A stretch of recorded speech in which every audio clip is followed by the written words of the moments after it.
打扫一次房间就会获得100万现金，每次去上班都有1000万豪车接送。因为这个清洁工打扫的不是普通的地方，而是杀人卸货的犯罪现场。这个清洁工名叫特里，刚刚目睹了一起凶杀案，现在他即将被杀人灭口，趴在地上。特里的苦苦哀求只换来黑帮老大阿曼冷漠的表情。看着眼前的死尸，特里决定孤注一掷。Let me kill me, please. If you wait, the blood will seep in the cement. It needs to be broken down. Sodium peroxide is best. 阿曼听到这些专业名词，决定给特里一次机会，戴上手铐，喷上冷水，撒上氯化氢，最后用卫生纸吸走了血污。看着眼前干净的现场，阿曼有了将特里纳入麾下的想法。在简单问了特里的家庭情况后，阿曼派人将他送回了家。这天他再次接到了任务电话，阿曼从线人那得到消息，马上就有 FBI 来搜查他们的窝点，他们必须清理掉所有的线索。阿曼吩咐手下收拾东西，特尼则负责最后的清理。收拾完所有的现金后，阿曼便带领人先离开了这里。他们先是找到了老大的车，然后将现金全部转移到另外一辆车上，而这个光头男正是他们的老大亚克。阿曼说到现场已经全部清理干净，绝不会留下任何线索，而亚克对阿曼的表现也是十分的满意。在夸奖一番之后，亚克便转身准备离去。阿曼赶紧问道还有一个清洁工时， You mean the cleaner who should already be dead? 阿曼立刻意识到了不对，而此时的特尼也将现场全部清理干净，但角落的滴滴声却引起了他的注意。他缓慢地向后面走去，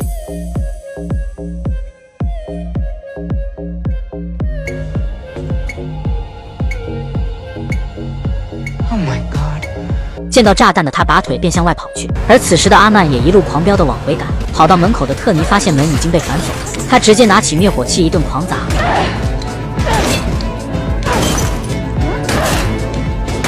就在他刚砸开一个缺口时，阿曼也赶了过来，他用密码直接打开了门，然后拉起特尼便向外面拼命跑去。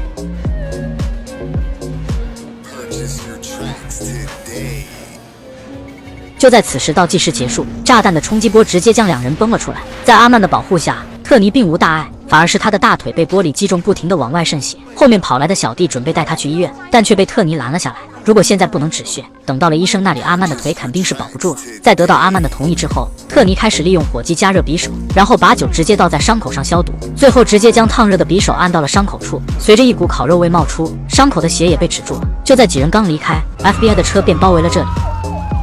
车上的特尼一边给阿曼处理伤口，一边愤怒地吼道 You want me to work for you? Protect me. And if anything happens to me, swear my son will be protected. 在得到保证之后，特尼猛喝一大口酒。有了这次的经历，两人也算成了彼此信任的合作伙伴。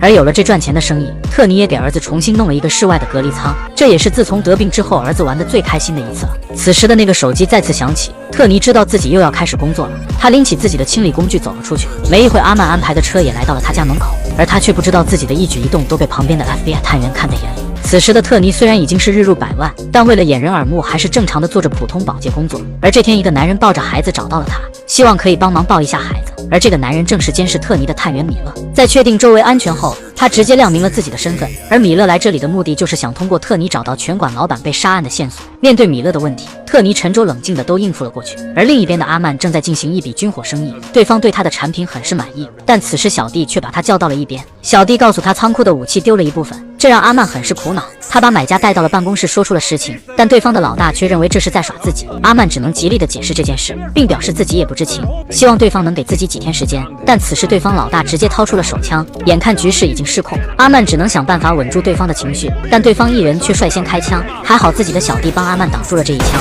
阿曼也直接开枪击毙了那人。见两边都死了人，对方这才冷静了下来。在阿曼的一番解释之下，对方这才答应给出24小时的时间。阿曼看着地上的尸体和血迹，他直接将电话打给了特尼。而此时的特尼还没从探员的询问中反应过来，本想拒绝的他却直接被阿曼挂断了电话。没办法的特尼只能来到了这里。阿曼在一番交代之后便准备离开，但特尼却叫住了他。After I finish here today, I want out of our arrangement. 单纯的特尼以为只要以后自己不再干便可全身而退，要知道他可是清理了很多犯罪现场的人，他知道的远比那些普通的小弟还要多。只要没有了阿曼的保护，黑帮绝对不会让一个知道这么多秘密的人活在世上的。 Just do your job, so I can justify keeping you alive. 没办法的特尼只能继续开始了工作。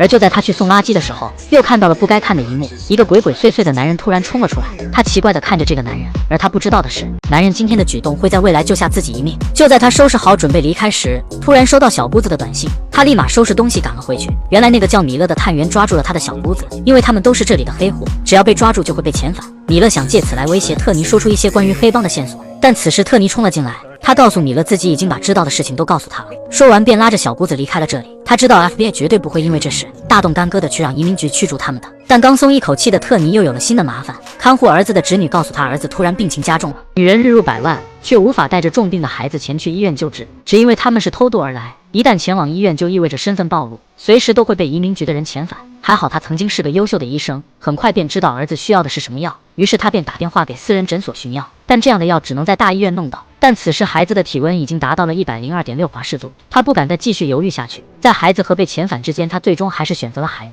小姑子本想和他一起前往，却被他拦了下来。他告诉小姑子，如果自己被遣返，他必须留下来照顾儿子，不能冒着两人都被遣返的风险。在和小姑子一家告别之后，他便打车带着孩子前往了医院。就在出租车即将到达医院的时候，特尼突然让司机掉头前往了另一个地方。他抱着孩子来到了阿曼的私人会所。作为当地黑帮二把手的阿曼正在和议员谈生意。阿曼一个回头正好看到了着急的母子两人，他没有犹豫，直接迎了过去，只留下妻子一脸的震惊。他将特尼母子俩带到了一旁。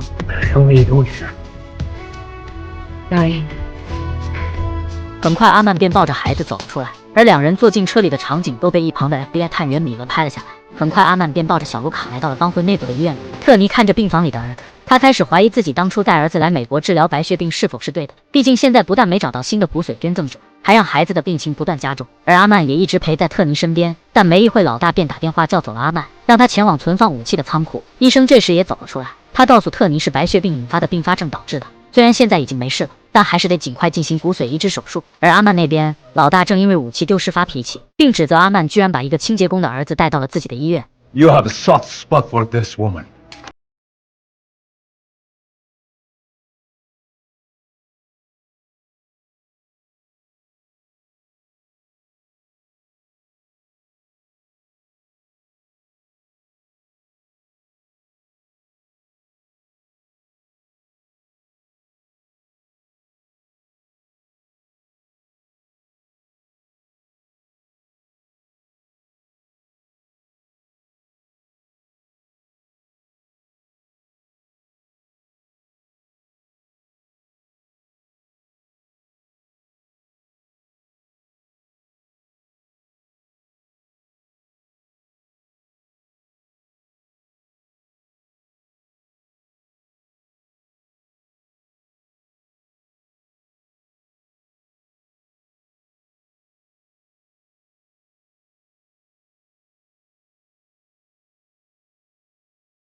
自己的内线，以方便他们日后摧毁这个武器贩卖组织。而上级自然是批准了他的计划。这天的特尼再次接到了一个任务，帮派的一个内部宴会上发生了意外。虽然只是意外，但阿曼还是叫来了特尼负责清理。阿曼正要解释一下，却被特尼直接打断了。他从口袋里掏出了一张纸。Luca drew this. He wanted to thank you for saving his life. You're his hero. 他接着说到自己会将之前阿曼垫付的治疗费用还给他，但阿曼却直接拒绝了。而这一幕却被阿曼的老婆内迪亚看在了眼里。而就在特尼带着卢卡去医院检查时，男人被女服务员一拳封喉，而此时旁边的女人却慌了，她赶紧蹲下身来查看男人的情况。她拿过旁边的餐刀，直接割开喉咙，然后又把吸管插了进去，对着吸管就是一口仙气。男人也瞬间恢复了呼吸。女人名叫特尼，是一名餐厅的服务员，但她却还有另外一个身份，那便是黑帮的清洁工，专门负责清理黑帮的犯罪现场，深受黑帮二当家的信赖，不仅给了他日入100万的报酬，更是帮助他救治着白血病的儿子。而主治医生却告诉他，现在必须得尽快找到骨髓捐赠者，否则儿子的病情只会越来越严重。而他现在最好的办法就是找到之前后悔捐赠的那个人，让他重新同意接受骨髓移植手术。于是他便和小姑子两人去往联络医生所在的城市，他们得从医生那里才能拿到捐赠者的信息。但是，一切并没有他们想象的那么好。医生拒绝向两人提供关于捐赠者的任何信息。两人虽然费尽口舌，但医生只能无奈地表示这涉及到法律问题，自己不能提供任何信息。就在两人沮丧地准备坐电梯离开时，特尼发现医生走了出来，他直接挡住了电梯门。I'm not leaving here without the donor's name and address.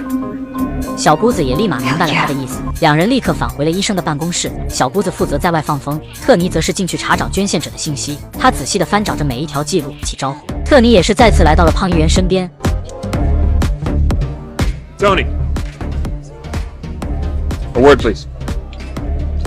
特尼以为自己的小动作被阿曼发现了，正在想如何解释时，阿曼却开口了。What is it?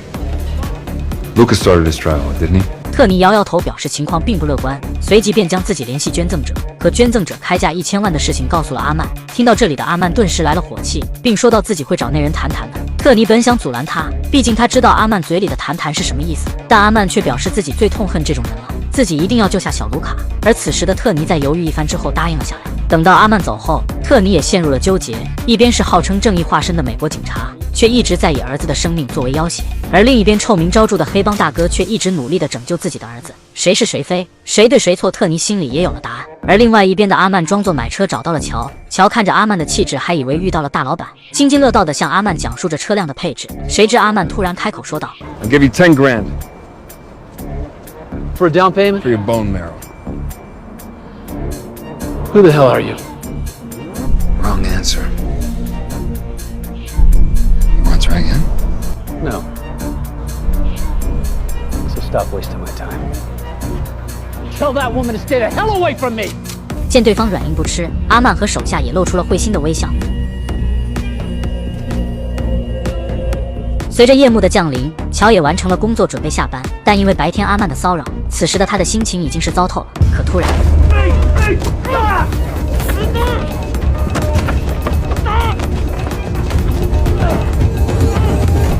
很快男人便被带到了一个仓库里。阿曼也将特尼带了过来。他本想向特尼炫耀一下自己的能力，结果却惹怒了特尼。Talk to him, not kidnap him. I talked to him, but he's an ass. This way he can think about his act. 虽然他希望对方能捐赠骨髓给自己的儿子，但绝不是这种强制威逼的捐赠。他赶紧走进去给乔松开了口鼻。此时的乔已经愤怒至极，特尼赶紧解释这并不。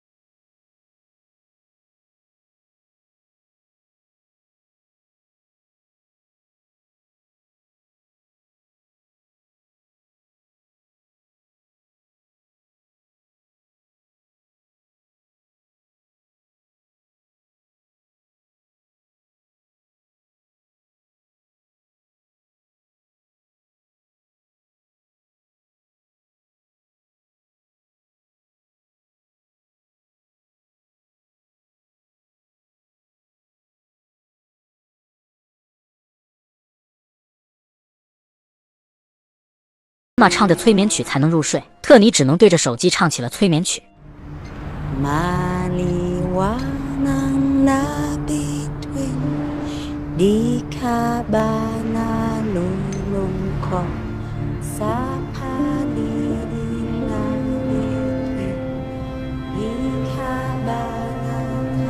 而此时的乔看着特尼，也想起了自己的妻子，妻子也是经常唱着这首歌哄着女儿入睡。而就在两人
阿曼也立刻开始了捞胖议员的计划。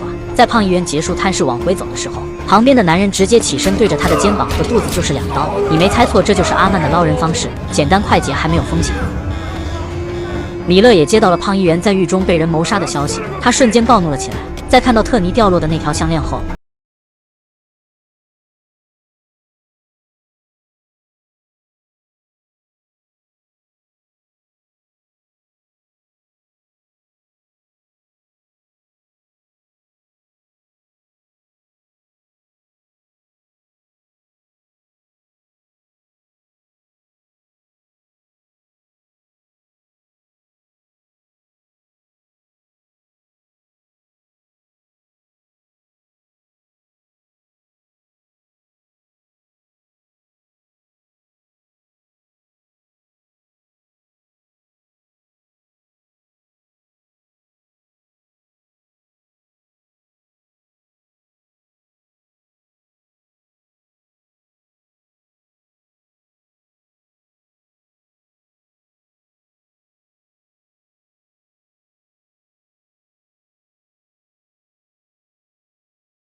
就这样飞了，心中早已怒不可遏，但碍于情面，他并没有多说什么。而亚克却不知道自己的举动也即将成为了自己的催命符。同时，卫生间里的特尼在纠结一番之后，最终还是戴上了那条带有摄像头的项链。而此时的阿曼正因老大迷彻底愣住了，这是一个和自己儿子年龄相仿的女孩，如果摘除孩子的任何一个器官都会影响她的一生。他不由分说地找到了这里的老大教母，他拒绝对一个几岁的女孩下手。教母见状，只能耐心地劝道 It's Lizzie's family's way of affording her American dream. Who are we to rob them of that?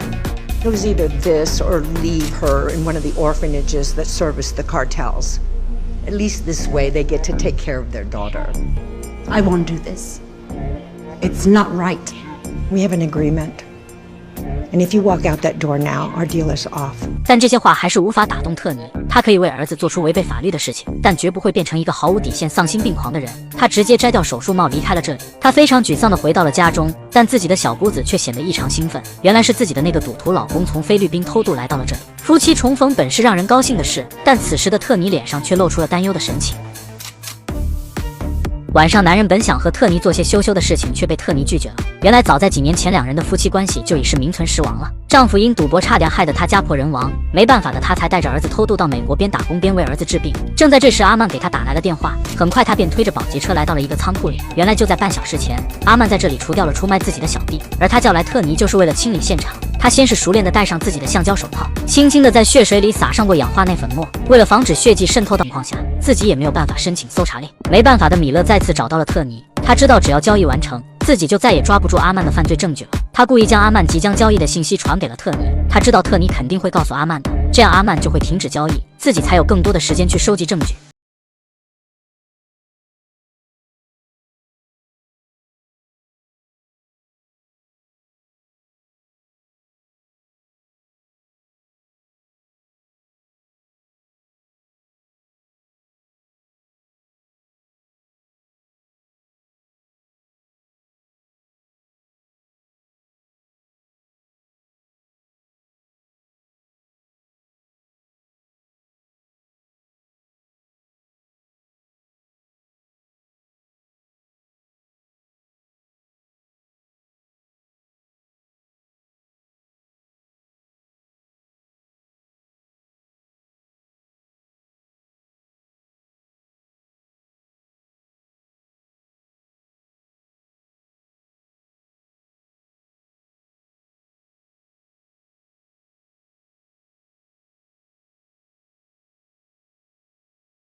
内蒂亚的消息让他尽快赶回去，没办法的阿曼只能先回去，然后等卢卡手术之后再想办法来接他们。而此时的医生却找到了特尼，他告诉特尼，因为有个特殊的病人急需手术，所以卢卡的手术只能延期了。而特尼立刻猜出肯定是有人加钱挤掉了卢卡的名额。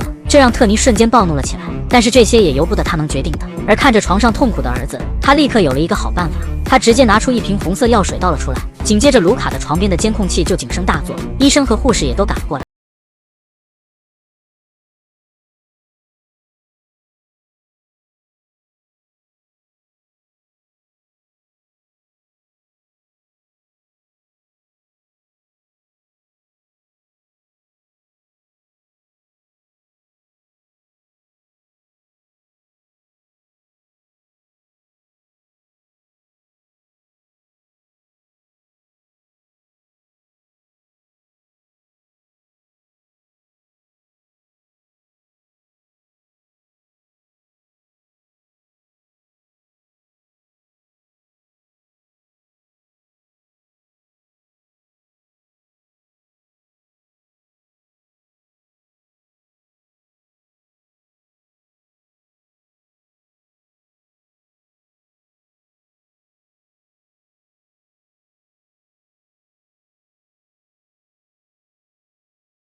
亚克表示自己并不想参与别人的家事，便离开了这里。而生性多疑的亚克并没有彻底放心，而是将阿曼的小弟带了过来。一番逼问之下，小弟依旧没有出卖阿曼，但亚克却用他的家人作为威胁。没办法的小弟只能说出了真相，并说出了武器所在的仓库。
将 FBI 让自己监视阿曼的事情告诉了他，并劝他赶紧离开这里，不要再碰那批武器。但阿曼始终不甘心，因为如果就此逃离，即使 FBI 放过他，亚克也会追他到天涯海角。而特尼却为他想到了一个完美的解决方案，他直接找到了米勒，他让米勒和阿曼一起合作抓住亚克，这样不但可以解决武器贩卖组织，阿曼也不会受到亚克和 FBI 的威胁，米勒自然也不会被开除，更有可能会借此升职加薪。这样的主意也就特尼能想得出来。在特尼一番劝说之下，米勒同意和阿曼见面谈一下。很快三人便在一家咖啡厅坐了下来，双方一见面便是剑拔弩张，谁也看不惯谁。但在特尼的一番调解下，三人才达成了共识，毕竟只要计划成功，那就是3赢的局面。